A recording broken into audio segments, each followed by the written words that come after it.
আসসালামু আলাইকুম ওয়া রাহমাতুল্লাহি ওয়া বারাকাতুহু।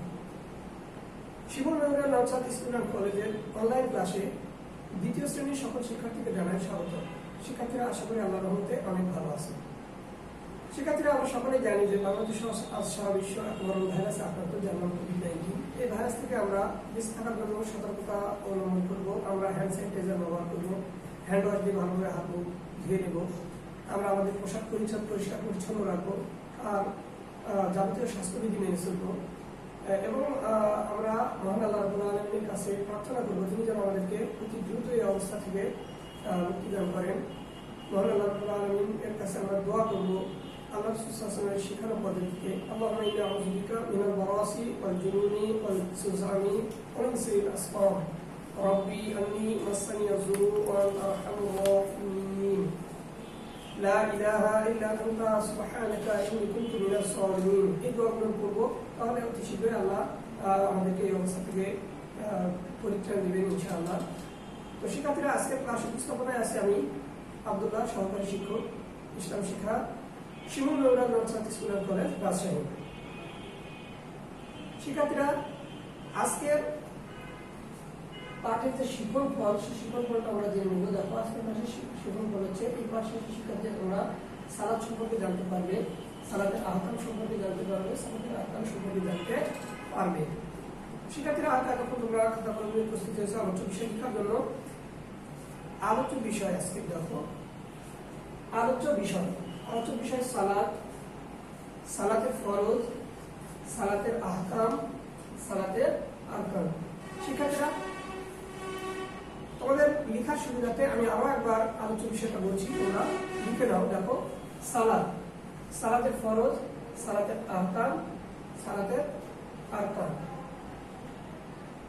আশা করছি এতক্ষণ হয়তো তোমাদের সম্পূর্ণ হয়ে গেছে। তো আলোচনা শুরুর আগে তোমাদেরকে বলে নিই, সালাতের উপর তোমাদের দুইটা ক্লাস, একটা ক্লাস আমি এর আগে নিয়েছি আর আজকে একটা ক্লাস হচ্ছে। তো আজকে আমরা যে বিষয়টা আলোচনা করিনি সেই বিষয়টা তো আলোচনা করবোই, পাশাপাশি পূর্বের আলোচনাটাও তোমাদের সুবিধার্থে আমি করব। তাহলে চলো আমরা আলোচনায় ফিরে যাই। সালাত, সালাত আরবি ভাষার শব্দ, একে ফার্সি ভাষায় নামাজ বলা হয়। সালাতকে ফার্সি ভাষায় নামাজ বলা হয়। এর অর্থ প্রার্থনা করা, দোয়া করা, দরুদ পড়া ইত্যাদি। মহান আল্লাহ তাআলার কাছে বিনয়ের সাথে নির্দিষ্ট নিয়মে হাত বেঁধে কিরাত, রুকু ও সিজদা করাকে সালাত বলে। তবে শিক্ষার্থীরা, সালাতের সংজ্ঞা কি জানলাম আমরা? সালাতের শাব্দিক অর্থ হচ্ছে প্রার্থনা করা, দরুদ, দোয়া করা ইত্যাদি। আর সালাতকে ফার্সি ভাষায় নামাজ বলা হয়। আর মহান আল্লাহ তাআলার কাছে বিনয়ের সাথে নির্দিষ্ট নিয়মে নির্দিষ্ট সময়ে হাত বেঁধে কিরাত, রুকু, সিজদা করাকে সালাত বলে। সালাত ইসলামের দ্বিতীয় ভিত্তি। সালাত ইসলামের দ্বিতীয় ভিত্তি। সালাত ইবাদতের মধ্যে সবচাইতে বড় এবং প্রধান ইবাদত, বড় বা প্রধান ইবাদত হচ্ছে সালাত। অর্থাৎ সালাত সবচাইতে প্রধান বা বড় ইবাদত। এই সালাত ফরজ হয় কখন? সালাত ফরজ হয় 7 বছর পূর্ণ হওয়ার সাথে সাথে প্রত্যেক মুসলিম নর-নারীর উপর সালাত ফরজ। সালাত অবশ্যই মসজিদে গিয়ে, যারা আমরা ছেলেরা আছি, ছেলে মেয়ে উভয়ের জন্য মসজিদে পড়া যায়। তবে যদি পরিবেশ না হয় বা মহিলাদের সুযোগ সুবিধা না থাকে, তাহলে মহিলারা বাড়িতে পড়বে। আর আমরা যারা ছেলেরা আছি অবশ্যই মসজিদে গিয়ে সালাত আদায় করবো। মসজিদে গিয়ে সালাত আদায় করলে সেই সালাত সেখানে ফজিলতটা বেশি পাওয়া যায়, অর্থাৎ সওয়াব পাওয়া যায় 27 গুণ বেশি, 10 থেকে 27 গুণ পর্যন্ত বৃদ্ধি করা হয় মসজিদে সালাত আদায় করলে। আর মসজিদে সালাত আদায় করার সময় মসজিদে একজন ইমাম থাকেন, ইমামের পিছনে আমাদেরকে সালাত আদায় করতে হয়। কারণ মসজিদে কে সালাত পড়ান? মসজিদে ইমাম সাহেব সালাত পড়ান। আর ইমামের পিছনে যারা আমরা থাকি তাদেরকে বলা হয় মুক্তাদি। আর মসজিদে আজান দেন মুয়াজ্জিন সাহেব। শিক্ষার্থীরা, আমরা 5 ওয়াক্ত সালাতের আমরা জানি যে ফজর, জোহর, আসর, মাগরিব ও ঈশা। কিন্তু এর মধ্যে প্রতি সপ্তাহে বিশেষভাবে একটা সালাত আমাদের জন্য আল্লাহ ফরজ করেছেন, সেটা হচ্ছে জুমআর সালাত। এটা শুক্রবারের দিন করতে হয়। এটা আমাদের এটা নির্ধারিত কোনো সময় নাই। নির্ধারিত কোনো সময় নাই বলতে এটা জোহরের ওয়াক্তে পড়া হয় বলে এটাকে বলা হচ্ছে নির্ধারিত কোনো সময় নাই, কিন্তু এটা জোহরের ওয়াক্তে পড়তে হয়।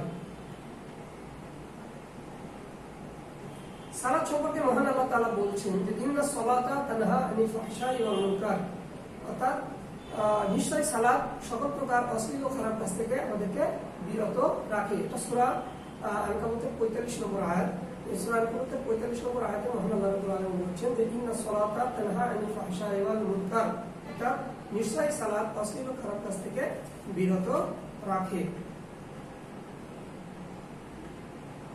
সালাত সম্পর্কে মহানবী সাল্লাল্লাহু আলাইহি সাল্লাম বলেছেন যে as-সালাতু ইমাদুদ্দিন, সালাত দ্বীন ইসলামের খুঁটি বা সালাত ধর্মের খুঁটি বা স্তম্ভ বা ভিত্তি। তাহলে আল্লাহ এবং আল্লাহ রাসূল সাল্লাল্লাহু আলাইহি ওয়াসাল্লামের হাদিস থেকে আমরা সালাত আদায়ের যে গুরুত্ব সেটা বুঝতে পারলাম। এছাড়াও মহানবী সাল্লাল্লাহু আলাইহি ওয়াসাল্লাম আরো বলছেন যে মাল ফারকু বাইনাল কুফরি ওয়া শিরক বাইনাস সালাত। শিক্ষার্থীরা, সালাত সম্পর্কে মহানবী সাল্লাল্লাহু আলাইহি ওয়াসাল্লাম আরো বলছেন যে বাইনাল আবদি ওয়াল কুফরি তারকুস সালাহ, বান্দা এবং কুফরের মধ্যে পার্থক্য হচ্ছে সালাত পরিত্যাগ করা। অর্থাৎ যে ব্যক্তি সালাত আদায় করলো সে মুসলিম বা ইমানদার হিসেবে পরিগণিত হলো, আর যে ব্যক্তি সালাত পরিত্যাগ করলো সে কাফের হয়ে গেল। অতএব আমাদেরকে ভাববার বিষয় যে আমরা সালাতের প্রতি কতখানি গুরুত্ব দিচ্ছি। আমরা নিজেরাই এই হাদিসটাকে সামনে রেখে আমরা নিজেরাই নিজেদেরকে যাচাই করতে পারবো যে আসলে আমরা ইসলামের মধ্যে আছি কিনা। অতএব সালাত আদায় যে কতখানি গুরুত্বপূর্ণ আর সালাত কত বড় যে গুরুত্বপূর্ণ ইবাদত, এই আলোচনা থেকে আমরা সহজেই বুঝতে পারি।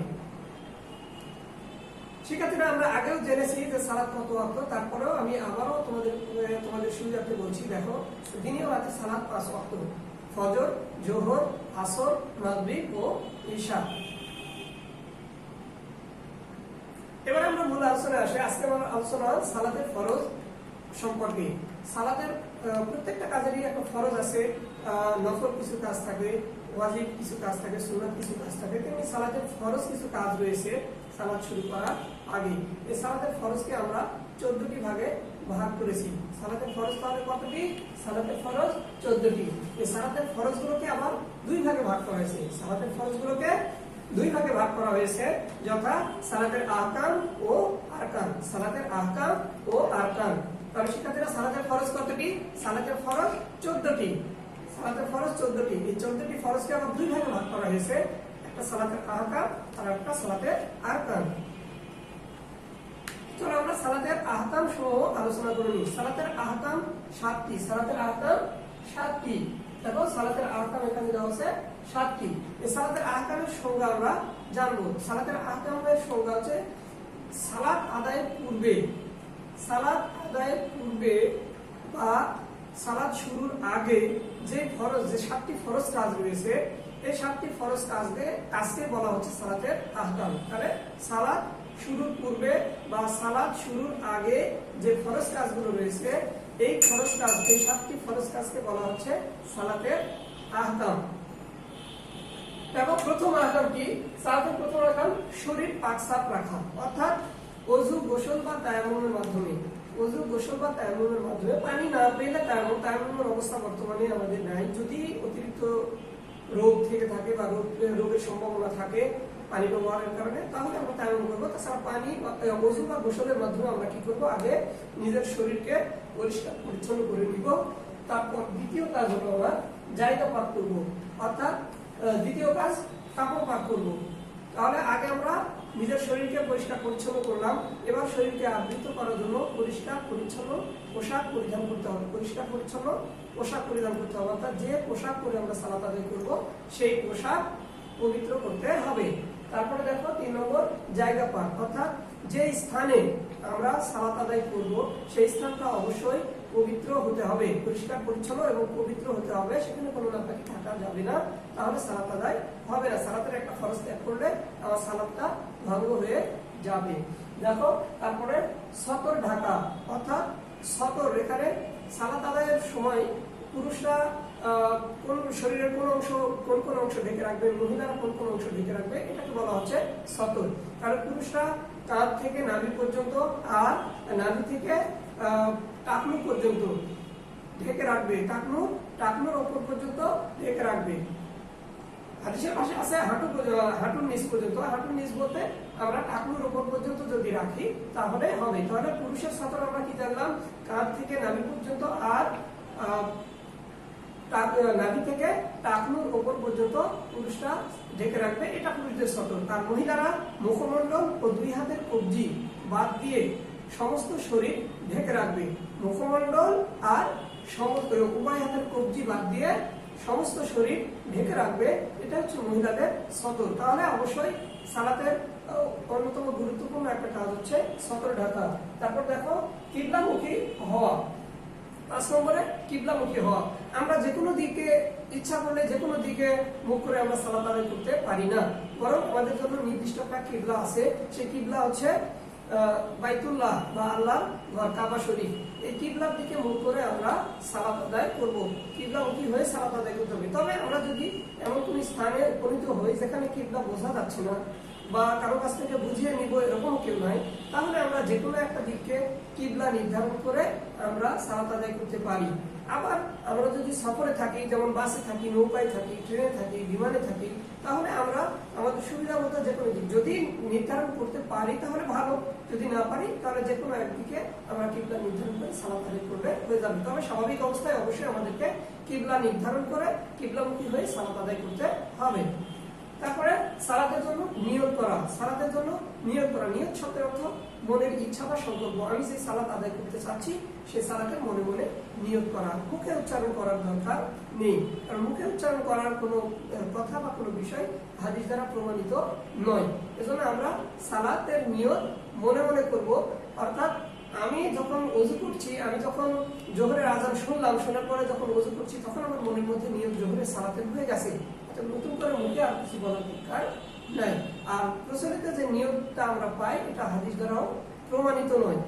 অতএব আমরা মনে মনে নিয়ত করব, কারণ নিয়ত শব্দের অর্থই মনের ইচ্ছা বা সংকল্প। তারপরে সময় মতো সালাত আদায় করা। দেখো সময় মতো সালাত আদায় করা, আমরা পূর্বের আলোচনায় সালাতের ওয়াক্তগুলো আমরা আলোচনা করেছি যে কোন সালাত কোন ওয়াক্তে আদায় করতে হবে। আমরা একেবারে একাধারে দিন শেষে রাতে ঘুমানোর আগে ফজর, যোহর, আসর, মাগরিব, ইশা একসাথে 5 ওয়াক্ত সালাত আদায় করে ঘুমিয়ে যাব, এটা নয়। বরং প্রত্যেকটা সালাত মহান রব্বুল আলামিন বলছেন যে ইন্নাস সালাতা কানাত আলাল মুমিনিনা কিতাবাম মাওকুতা, নিশ্চয় মুমিনদের জন্য সঠিক সময়ে সালাত আদায় করা ফরজ। অতএব আর এই সঠিক সময়টা কোনটা সেটা মহানবী সাল্লাল্লাহু আলাইহি ওয়াসাল্লামের মাধ্যমে তিনি আমাদেরকে দেখিয়েছেন যে মহানবী সাল্লাল্লাহু আলাইহি ওয়াসাল্লাম 5 ওয়াক্ত সালাত কোন সময় আদায় করেছেন, সেই সময় অনুযায়ী আমরা সালাত আদায় করব। অর্থাৎ সালাতের সময় হতে হবে।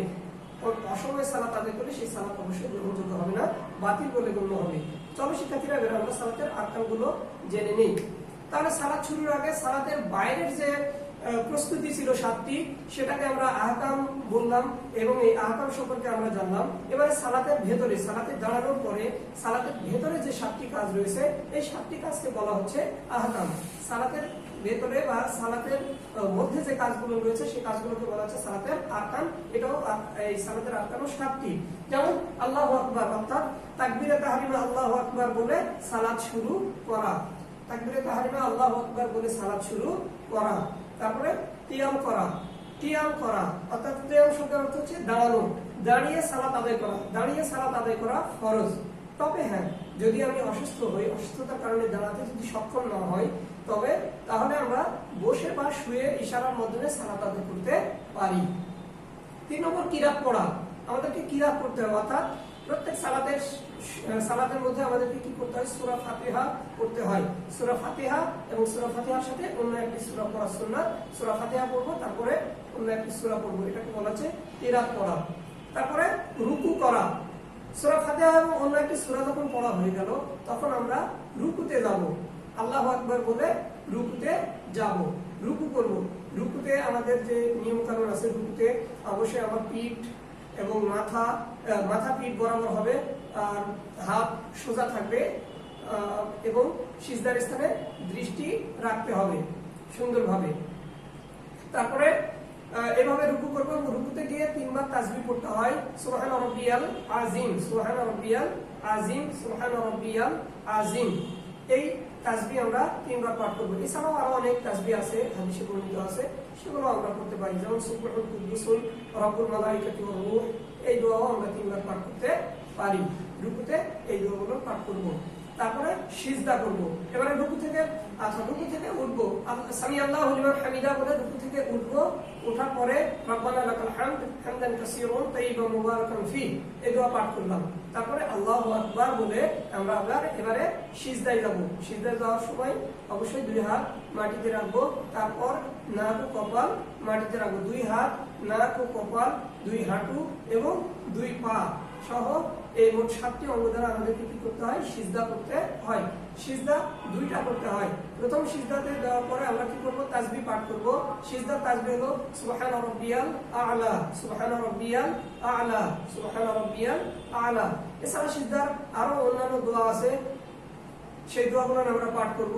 তাহলে আমাদের সালাতটা শুদ্ধ হবে। এবারে সিজদার দোয়া, প্রথম সিজদা শেষ করার পরে আমরা দ্বিতীয় সিজদার জন্য উঠবো। উঠে দুই সিজদার মাঝখানে আমাদেরকে বসতে হয়। এই বসে একটা দোয়া পাঠ করতে হয়। সেই দোয়া হচ্ছে আল্লাহুম্মা গফিরলি ওয়ারহামনি ওয়াহদিনি ওয়াআফিনি ওয়ারযুকনি, এই দোয়া পাঠ করব। তারপর দ্বিতীয় সিজদা আল্লাহু আকবার বলে আবার দ্বিতীয় সিজদাতে যাব। দ্বিতীয় সিজদাতে পূর্বের সিজদার মতো একইভাবে সিজদার তাসবিহ 3 বার পাঠ করব। পাঠ করার পরে আল্লাহু আকবার বলে উঠে যাব। তাহলে এটা হচ্ছে সিজদা করার পদ্ধতি। এভাবে যদি আবার 2 রাকাত বিশিষ্ট সালাত হয়, তাহলে প্রথম রাকাত যেভাবে শেষ করলাম ঠিক সেইভাবে দ্বিতীয় রাকাতটা শেষ করে সালাতের শেষ বৈঠক, যদি 2 রাকাত সালাত হয় তাহলে প্রথম যে বৈঠকটা বসবো সেটাই আমার শেষ বৈঠক হবে। শেষ বৈঠকে তাশাহুদ, দুরূদ, দোয়া মাসুরা বা হাদিসে বর্ণিত অন্যান্য সকল দোয়া পড়ে আমরা সালাম ফিরিয়ে নিব। কিন্তু যদি 3 রাকাত বিশিষ্ট সালাত হয়, তাহলে প্রথম বৈঠকে অর্থাৎ 2 রাকাত পরে বসবো। বসে শুধু আত্তাহিয়াত অর্থাৎ তাশাহুদ পাঠ করব। পাঠ করে তৃতীয় রাকাতের জন্য দাঁড়িয়ে যাব। যে তৃতীয় রাকাতে যদি ফরজ সালাত হয় তাহলে শুধু সূরা ফাতিহা পড়ব। পড়ার পরে আমরা আল্লাহু আকবার বলে পূর্বের নিয়মে রুকু সিজদা সম্পন্ন করে তৃতীয় রাকাত শেষ করে তাশাহুদ, দুরূদ, দোয়া মাসুরা পড়ে সালাত শেষ করব। আর যদি 4 রাকাত বিশিষ্ট সালাত হয় তাহলে প্রথম 2 রাকাতে শুধু তাশাহুদ পাঠ করলাম। পাঠ করার পরে তৃতীয় রাকাতের জন্য উঠলাম এবং তৃতীয় রাকাতে যদি এটা ফরজ সালাত হয় তাহলে শুধু সূরা ফাতিহা অর্থাৎ পরের 2 রাকাতে শুধু সূরা ফাতিহা পাঠ করব এবং আগের মতো রুকু সিজদা করব। করে শেষ বৈঠকে তাশাহুদ, দুরূদ এবং দোয়া মাসুরা পড়ে সালাত শেষ করব। তাহলে শেষ বৈঠকে বসলাম আর সালামের মাধ্যমে সালাত শেষ করলাম। এভাবে আর যদি আমার সালাত যদি নফল সুন্নাত সালাত বা নফল সালাত হয় 4 রাকাত বিশিষ্ট, তাহলে প্রত্যেক রাকাতে সূরা ফাতিহার সাথে অন্য একটি সূরা আমরা পড়ব। সূরা ফাতিহার সাথে অন্য একটি সূরা আমরা পড়ব। তবে শিক্ষার্থীরা, আজকে আমরা সালাতের আহকাম এবং আরকানগুলো খুব সুন্দরভাবে জানলাম। এই অনুযায়ী আমরা সালাত আদায় করার চেষ্টা করব। ইনশাআল্লাহ আমাদের সালাত মহান আল্লাহ রাব্বুল আলামিনের কাছে গ্রহণযোগ্য হবে। চলো, এই আজকের আলোচনার উপরে আমাদের কিছু মূল্যায়ন প্রশ্ন আছে। প্রশ্নগুলো একটু জেনে নিই, দেখি তোমরা কেমন শিখলে। সালাতের ফরজ কতটি? সালাতের ফরজ 14টি। সালাতের ফরজ আগেই আমি বলেছি, সালাতের ফরজ 14টি। এই ফরজগুলোকে কত ভাগে ভাগ করা হয়েছে? 2 ভাগে ভাগ করা হয়েছে। ফরজগুলোকে 2 ভাগে ভাগ করা হয়েছে। তার মধ্যে আহকাম একটি আর আরকান একটি। তো সালাতের আহকাম কতটি? সালাতের আহকাম 7টি। সালাতের আহকাম 7টি আর সালাতের আরকান 7টি। তাহলে এই মোট 14টি। শিক্ষার্থীরা, আজকের এই ক্লাসের উপরে আগামী দিন তোমাদের ফিডব্যাক নেওয়া হবে। আশা করি ক্লাসটা অনেক মনোযোগ সহকারে শুনেছো। ফিডব্যাকটা আগামী দিন তোমরা অনেক ভালো দিবে, অনেক ভালো করবে। তো আজকে আগামী দিন আবার কোনো একটা ক্লাসে তোমাদের সাথে দেখা হবে ইনশাআল্লাহ। ততক্ষণ পর্যন্ত মহান আল্লাহ রাব্বুল আলামিন আমাদের সকলকে ভালো রাখুক, সুস্থ রাখুক। আসসালামু আলাইকুম ওয়া রাহমাতুল্লাহি ওয়া বারাকাতুহু।